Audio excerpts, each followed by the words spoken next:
Getting our friends together isn't as easy as it used to be. We get it. Life comes at you fast. But trust us, your pals are desperate for a good hang. And when they hear you stock the party with drinks from Drizzly, they'll be banging down your door. Let Drizzly, the go-to app for drink delivery, take care of the supplies. All you need is an excuse. It doesn't even have to be a good one. It's your dog's birthday. The loquats are finally ripe. Whatever. With Drizzly, you can compare prices on a massive selection of beer, wine, and spirits and get them delivered straight to your door, which means you can entice the crew to leave their houses without ever leaving yours. Whatever the occasion, download the Drizzly app or go to drizzly.com. That's DRIZLY.com. Today. Must be 21 plus. Not available in all locations.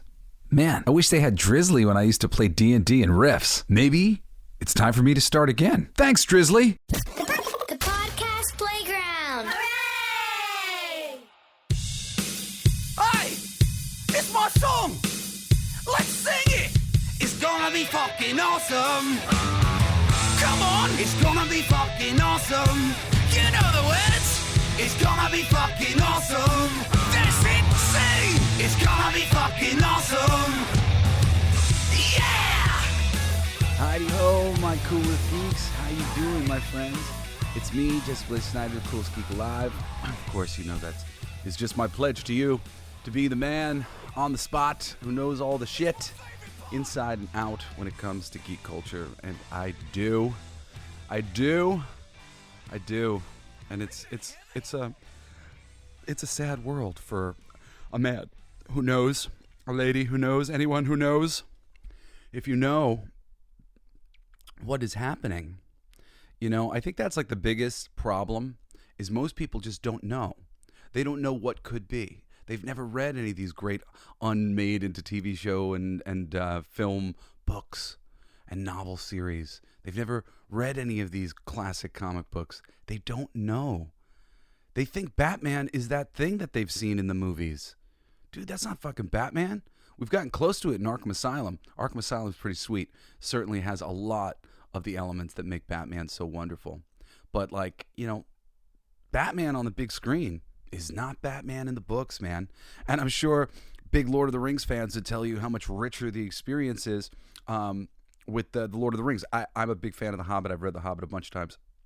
And I've read the first chapter of The Lord of the Rings kind of multiple times because I bought a single volume book. I've talked about this before. Bought a single volume book of Lord of the Rings. It weighed like 15 pounds. And I tried to take it with me on a trip, and it was giving me back problems. So I never brought it with me anywhere ever again, and I never finished it, and I eventually sold it at a garage sale because I was just like carrying it around, and I'm like, I don't know when I'm gonna fucking read this.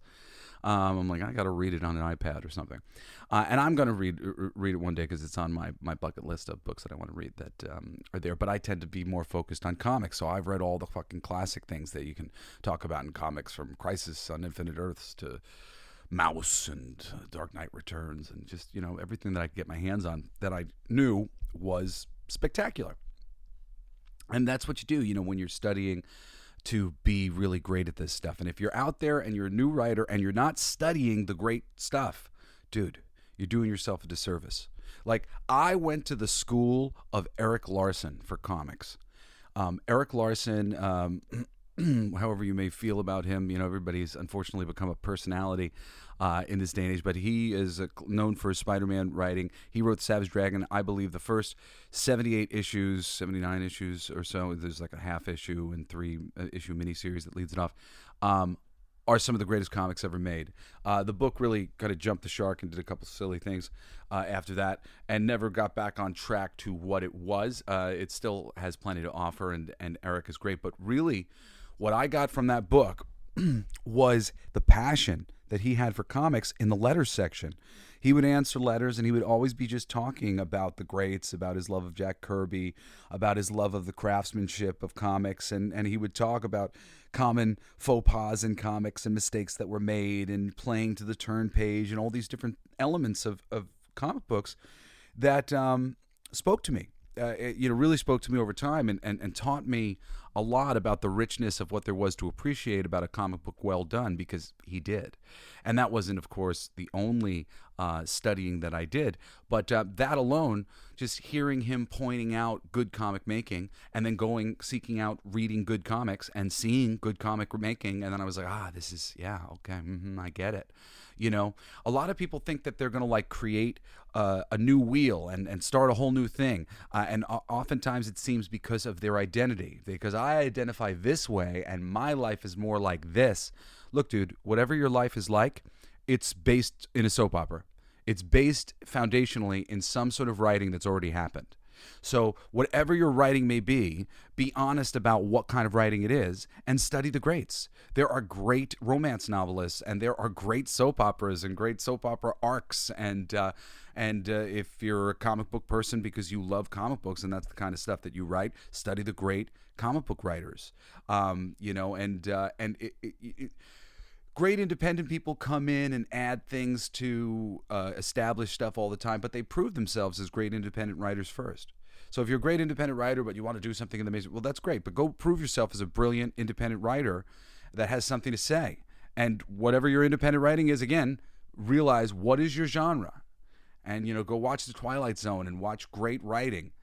Great writing will make you better, I promise. Studying things will make you better. The reason why I am able to impart knowledge and information to you, because I've just studied this my whole life, and I've studied it from every angle, because I'm like a little Asperger's and a little ADHD and a little crazed workaholic, and I do this from a lot of different angles. At this point, I'm a publisher in comics.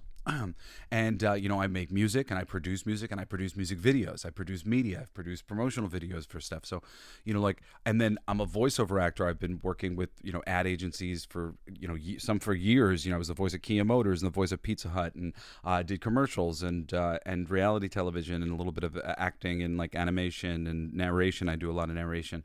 I'm the voice of Food Paradise, for instance. But there's just so many little aspects to the entertainment business. But because of my sort of oddball nature, I really have had to do or interact with like every bit of it for the most part.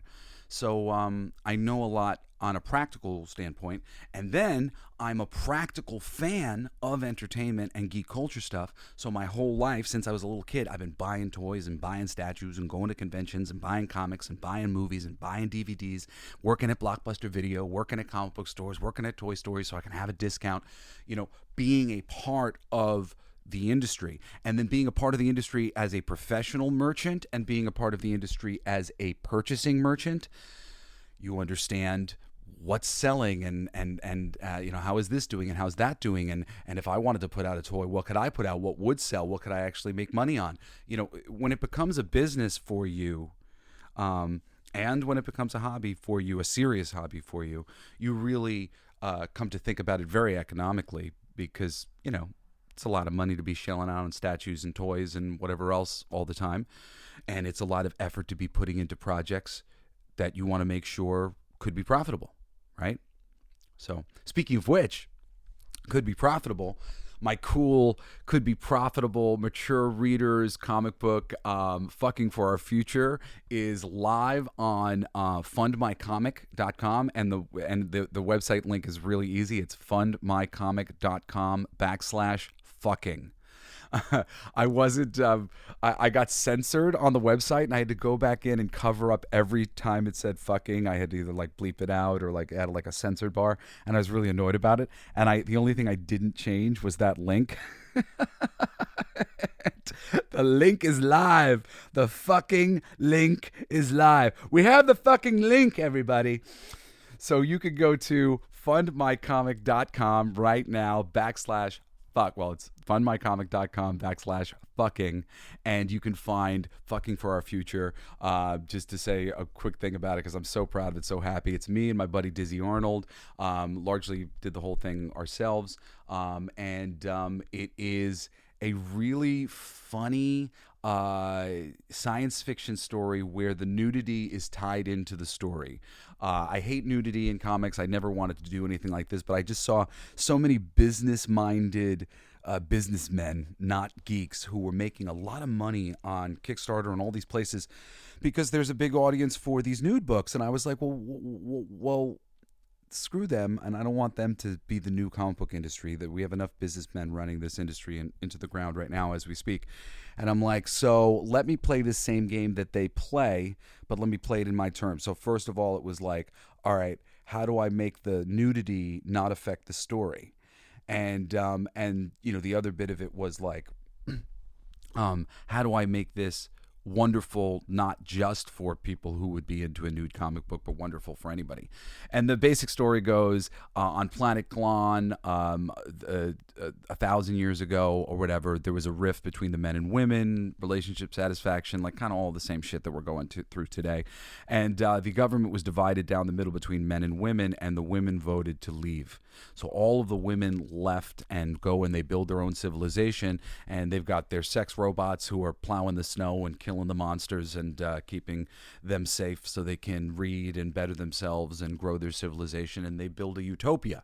But 1,000 years later, their cloning machines aren't working anymore, and now they're these petite little things, and the men have become these monstrous Bigfoots with these tripods. They've got a penis that goes down to the ground because they wrote it into their DNA that there'd be no penis envy ever again, because each generation's penis would be slightly larger than the last. So they're these monstrous men, and they build this power armor to go out into the wilderness and collect sperm samples, and the nobody will volunteer except for the princess. So the princess actually volunteers, and she's wearing this power armor, trying to collect these sperm samples from these animalistic men who are just, have no interest in women after 1,000 years and are asexually reproducing. They've genetically modified themselves. And it's like a Roadrunner cartoon, but the Roadrunner in this case is the three-legged man who has no interest in the advances of this female power armor, who's the coyote who desperately needs a sperm sample but can't seem to get one because What up, guys? Jesse Blaze Snider here. And whether your resolution is to save money, eat better, or stress less, HelloFresh is here to help you do all three. Say hello to your most delicious year yet with fresh ingredients and chef-crafted recipes at a price point you'll like, delivered right to your door. So you've resolved to actually sit down and eat dinner around the table like me. But what do you do about those nights when your schedule's packed, like mine always is? Turn to HelloFresh's lineup of quick and easy meals, including their 15-minute recipes designed to help minimize mealtime stress.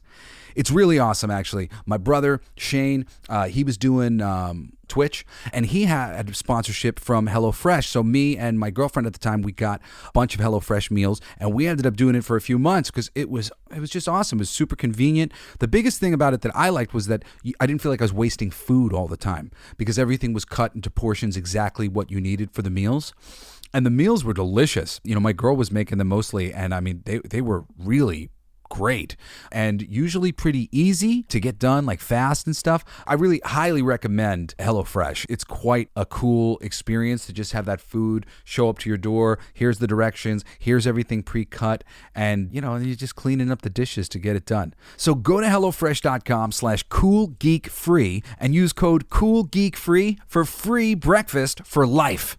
I'm so excited to offer that to you. One breakfast item per box while subscription is active. That's free breakfast for life at HelloFresh.com/CoolGeekFree with code CoolGeekFree. HelloFresh, America's #1 meal kit. Do you ever feel like life is a never-ending series of lessons while you try to find purpose, meaning, and answers? I am Vanessa Fontana, the host of Figuring Shit Out, a podcast where we undertake self-help, coming of age, and healing. As I live my 20s in New York City figuring shit out myself, I've realized that if you spend your whole life trying to get your act together, you don't have a life. You have an act. On Figuring Shit Out, every Sunday you get to normalize the journey of not knowing and be guided into living your life with more intention and ease. Men, keep freaking out every single time they try to touch their thing. So, anyway, it was so much fun doing this book. We're going to be on Kickstarter in a month, like mid-January.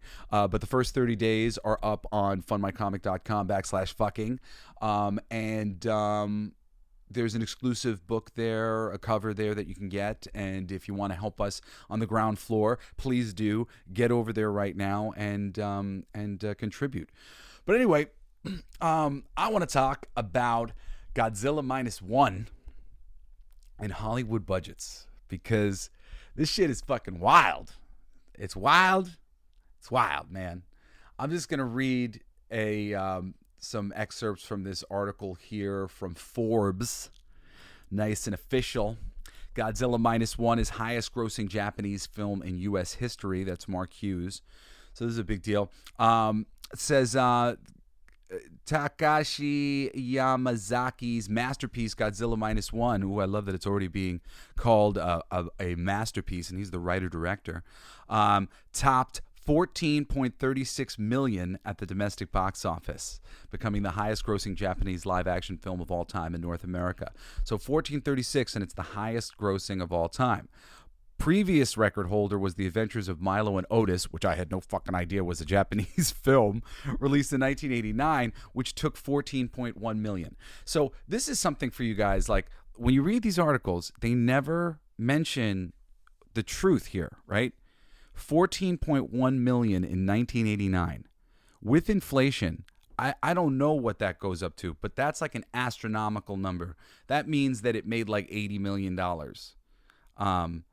But the highest grossing, well, I guess that's highest grossing for one weekend. So, I mean, I think this one definitely has a chance to surpass it. It's great. I think it could make $100 million or close to it.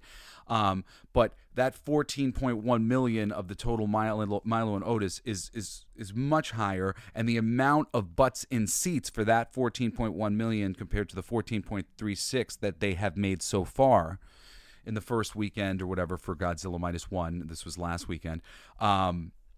It's the highest grossing. But so always think about that when they're comparing these things to the other films. Think about the inflation of groceries and shit, right? The inflation of these films, the ticket prices, so much. There's so many factors going on that aren't at play here when you see these numbers. So never take these numbers just at face value. Godzilla Minus One now boasts a 41 million global cum as it heads into its second weekend of release. So it made a little 14.5 million here and 41 million total so far. And that was just for the weekend. I haven't looked at the up-to-date numbers. Maybe I'll pull them up after I finish with this. Its stateside bow, 11.4 million, earned it a bronze medal at the weekend box office behind Renaissance, filmed by Beyonce, had 21 million. Hunger Games had a 14.1 million. Okay. So by Monday, however, Godzilla Minus One claimed the top spot on the domestic box office charts. On Tuesday, fell just about 84,000 shy of repeating at the number one position. Okay, so this has a little bit of the week, but I might get us a little bit more. Okay, so moving down to the main point here. Godzilla Minus One has become a must-see movie of the year. It's being talked about. There's buzz. Obviously, people are going to watch it when it comes to streaming. I think a lot more people are going to come out to see it. It's dubbed. I mean, it's not dubbed. It's not dubbed. It's subtitled. So this is a thing, when it comes to French films and whatever else. There's a great movie called Brotherhood of the Wolf that a lot of people didn't see at the time. It's fucking awesome, worth seeing, because it was dubbed and it was in theaters. But it's really a lot of these, when these movies do get the release, it's usually because they really think it's a pretty great movie, and it's worth checking out here. Strong growing word of mouth as well as repeat business, and the fact it is not just a mind-blowing giant monster sci-fi horror spectacle, but also a powerful dramatic character story makes it stand out in the marketplace that feels a bit stagnant lately. Yes, absolutely, that's true. And I wanted to credit, did I say it was Mark Hughes who wrote this? Who was the contributing writer? The writer, I like to be credited for the things that I do. Okay, so here we go. Okay, 6 to 7 million North American gross this weekend, combined with updated weekday estimates and international receipts, should push Godzilla Minus One beyond 50 million. This isn't blockbuster territory, obviously, but with a $15 million production budget and a modest marketing cost, the picture is well into profitability territory and should enjoy a healthy run through the holidays till the next major release start gobbling up screens. Did you hear that, guys? $15 million. That's how much they spent on Godzilla. I don't know if you guys have any idea about this, but they've admitted to upwards of 200 million. It looks like the Marvels is at least 300 million. 300 million they made the Marvels for. They are going to lose so much money on that film. And they are losing so much money. They had a success this year with Guardians of the Galaxy Volume 3, and it's nothing to pick up the losses that they've made on all these other things because of how much fucking crazy amounts of money they spent on this stuff. So Godzilla Minus One has been pushed to first place over at Box Office Mojo. That's always like a nice quick place to go and get box office stuff. So far, worldwide, they're at 42 million. Domestic, 15 million thus far, based on where we're up to here, which seems to only be up to Wednesday of this week. So this is just, up to midweek. I'm recording on Friday, and this is it only has it up for Wednesday. So they've made back their budget already. Okay, they've made back their budget. I can't even stress like how crazy this is. I want to pull up some of these budgets. I think I can pull them up on Box Office Mojo while I'm looking at this. 15 million, man. 15 million. I'm telling you that the budgets for Ant-Man and these other Marvel films are I'm sorry, I should have did some math before I went on the air. If it's 15 and we doubled that and we doubled that and then we do that, so 90 would put us up to 6 times the budget. So if it's just under 100,000, that's 6 times. So 6 times. So if it's a 200 million budget, it's essentially a 10 times the budget. So what the fuck, Hollywood? Look what these people just did with $15 million. With $15 million, they've already made it back. That's over here. The most successful thing that over here, it's $15 million.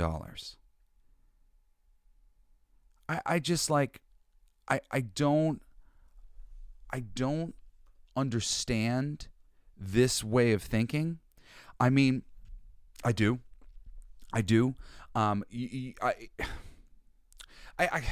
can tell you exactly what's going on. Ultimately, Bob Iger has a laissez-faire sort of attitude when it comes to his creative people. And I actually agree with that to a large degree. I really believe you get people who you trust and then you get out of the fucking way and you let them do what they do. But you must oversee them.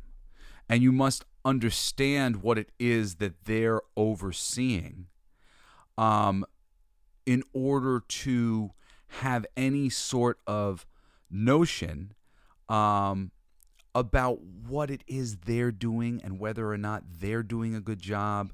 It's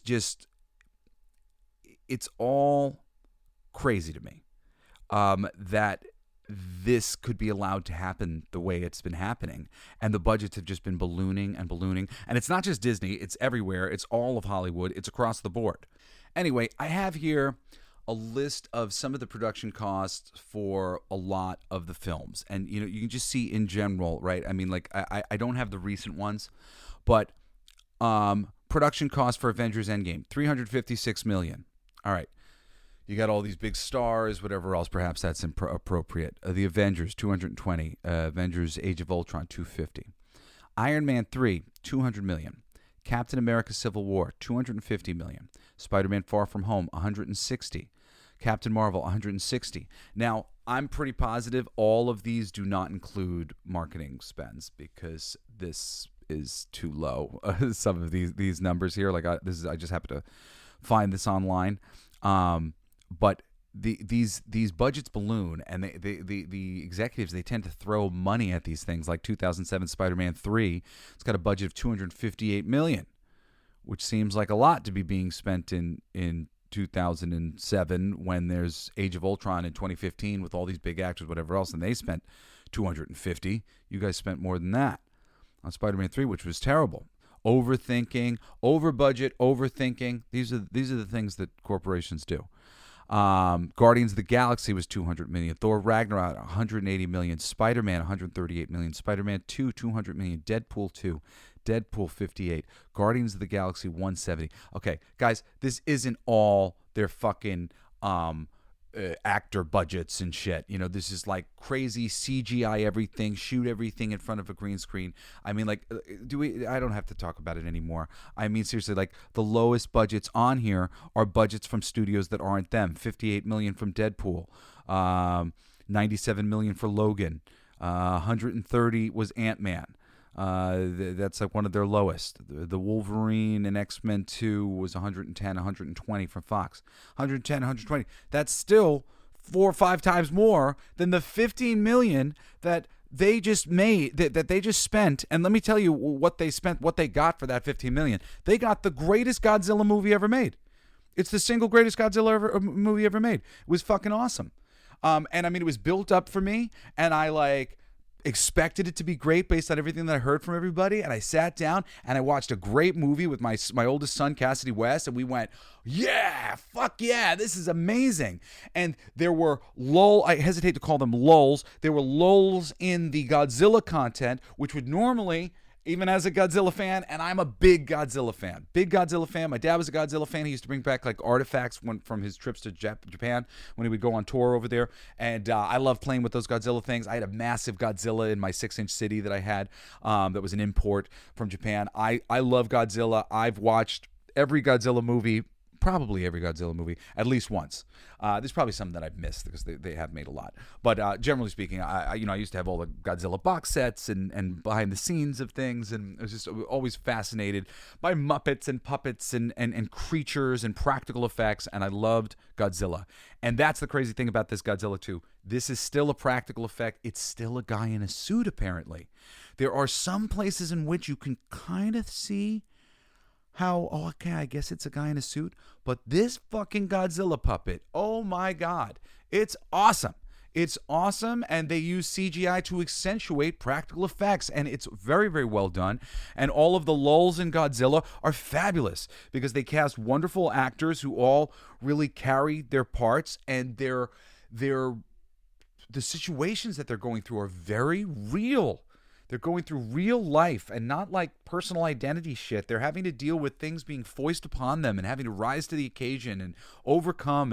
And there's a little bit of like a Duox Machina kind of like happy ending kind of bit that you get at the end. And you love it because it's great. It's earned. It's not necessarily earned in that like the audience says, whatever, I'll figure out how that happened because I want it to happen.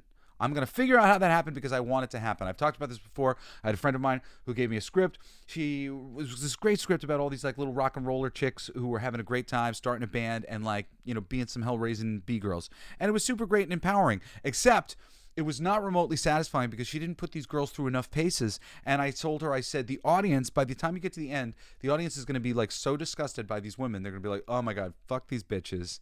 Like, I don't want them to get what they had. They don't deserve it. All this stuff. However, if you just add in a lot of their struggle and turmoil and their efforts, they're efforting to get this thing that they want, it doesn't matter how you give them their happy ending. The audience will kill you if you don't. And it's really true. Like just put your characters through enough that the audience is like, you better give them the happy ending. Or, a great example of this is Animal Man. Homework for tonight, go read Grant Morrison's wonderful Animal Man. It's 3 trade paperbacks, probably, I don't want to say around 20 comic books, and some of the greatest comic book reading of my fucking life, some of the greatest entertainment of my life. Animal Man by Grant Morrison. Go do yourself a favor, read that. And it's one of those things that has a wonderful, ultimately happy ending that if you could have jumped through the pages of the book to hug everybody and tell the authors on the other side, you've done great work. Thank you so much. Thank you for doing this for me.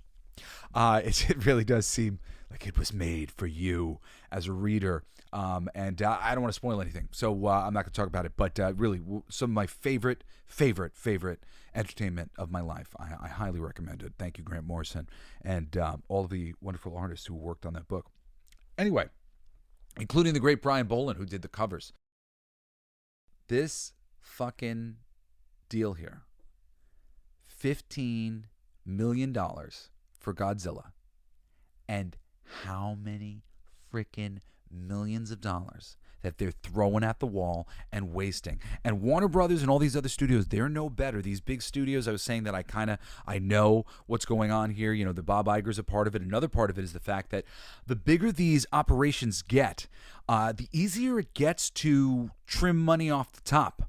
And these situations become like just money is disappearing. And I know because I know so many people in the film industry. I have a friend of mine, Stacey Toy, shout out to Stacey Toy, who goes on tour, you know, sort of ranting about this and talking about film, and film needs to be done right and handled right. And these endeavors are like, it's just like so irresponsible, and money just goes missing, and they're like crime enterprises and like money laundering enterprises and so many other things. And like the whole film business and industry needs to be remade because so much is just getting skimmed. These movies could be done for so much cheaper, but these bigger studios, they keep them big because there's a lot of mouths to feed in the pipeline. But when your budget is that big, and then your marketing budget has to be that much bigger or whatever else, you know, usually it's like half of what you paid you spend on the marketing. It's insane how much money. Like anything that you know about, money was spent to make you know about it. You know about my podcast because money was spent to promote my podcast. This podcast isn't just any podcast that's going out into the world by itself. Oh, gee, hey, you know, I was approached by the Podcast Playground. I was looking to do some stuff anyway, and it happened to, you know, sort of stars aligned. I was ready. I was like, oh yes, I'm ready to do a show. And how about, yeah, okay, podcast. And you guys were going to promote it? Awesome. That's what I was trying to figure out on my end. How was I going to promote this thing so that people would actually find it? If you don't promote something, people don't find it. And the Godzilla thing, clearly it's been being promoted, but it's getting a lot of word of mouth because it's so good. And I think they're probably going to promote it much more now, probably put a lot more money, or at least consider putting more money into promotion to how much they might be able to get. If I was them, I'd be thinking about releasing a dubbed version as well and having two versions playing so that people can choose, because some people have a hard time doing that, reading and watching a movie. But it's delightful. It's great. I went in freaking hyped up about it, and it's awesome. The human character story are all just really deep and meaningful and great. And, just when you feel like maybe this is getting a little long in the tooth on anything, Godzilla shows up. And, so it's no lulls. It's just like it trucks along. And me and my 12-year-old son were gleeful idiots enjoying it, and they called it a masterpiece. I think that's fair. I think Godzilla has always been foundationally some really great science fiction. The original Godzilla, not like the modernized thing, which has plenty of good things to offer, but the foundational thing about Godzilla being a product of the atomic bomb and World War II, and having a spiritual component of past sins and all these things is. There's a lot of really interesting things about Godzilla when taken from that standpoint, and putting characters through paces, going through the experience of Godzilla in a harrowing way. I think generally speaking, a lot of people are too kind to the people that they're dealing with in these stories, and it's like, let's get to know them. Now, let's worry about them as they don't die, right? This is more of a, people are affected by Godzilla. Their lives are changed for forever. And then Godzilla's back, and they have to do something about it. And it's really wonderful. And I mean, that sums it up, pretty good and vaguely. But it's because of that, because of the nature of that, putting these characters through the paces, as I was talking about. Man, you will be on board for Godzilla -1. I highly recommend it. And shame on you, fucking Hollywood. $15 million. They to Tony Stark, Godzilla -1 made this movie in Japan for $15 million. And Marvel and Warner Brothers and say, we're not Godzilla -1. You're not. You're not Godzilla -1. But maybe if you study close the formula that's on display here, you can be. Well, that's it for today, Coolest Geeks. I'm keeping it short because this is like a little bit of a non-spoiler review and whatever else for the weekend episode. But I'm your passionate geek culture commentator, Jesse Blaze Snider. I love you so much. Write to me at jesseblaze@jessesnider.com. And I really look forward to hearing from you. I do. Or you can follow me on the X. I'm Coolest Geek JBS. Thank you for listening to my show.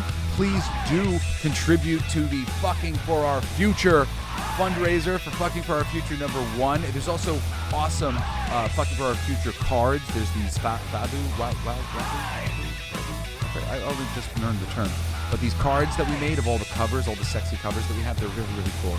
Anyway, it's hysterical. Man, woman, child, gay, straight. You'll all love it. Well, not child, but keep children. Anyway, I hope you join me again next Saturday and this coming Wednesday for another ass-kicking episode of the Coolest Geek Alive. Rock on. You've been listening to Coolest Geek Alive with me, your host, Jesse Blaze Snider. Don't forget to rate, comment, and subscribe for more excellent geek culture content. Thanks for listening.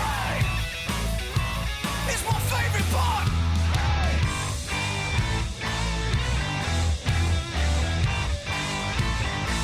Isn't that heavy?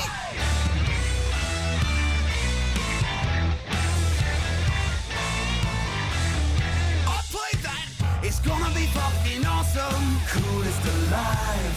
It's gonna be fucking awesome. Stay with your tribe. It's gonna be fucking awesome. Revenge of the Geeks. It's gonna be fucking awesome. Week after weeks. It's gonna be fucking awesome. Laughing with you. It's gonna be fucking awesome. And crying sometimes too. It's gonna be fucking awesome. Spelling it out. It's gonna be fucking awesome. Making you shout.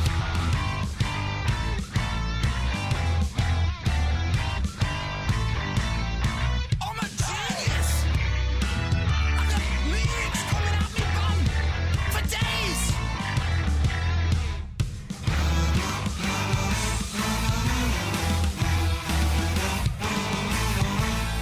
You like that? It's a kazoo solo.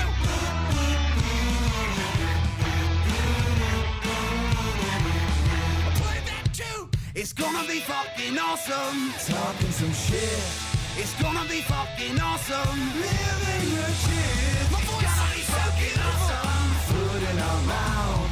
It's gonna be fucking awesome. Get in the mouth. It's gonna be fucking awesome. Tell all your friends. It's gonna be fucking awesome. Call right on text. It's gonna be fucking awesome. Raising the bar. It's gonna be fucking awesome. Straight to the stars. It's gonna be fucking awesome. It's starting soon. Straight to the top. Fucking awesome. Passing the moon. It's gonna be fucking awesome. On with the show. It's gonna be fucking awesome. Ready, set, go. It's going to be fucking awesome. Fucking awesome. It's gonna be fucking awesome. Just wait. You'll see. You'll all see. The Podcast Playground. Hooray!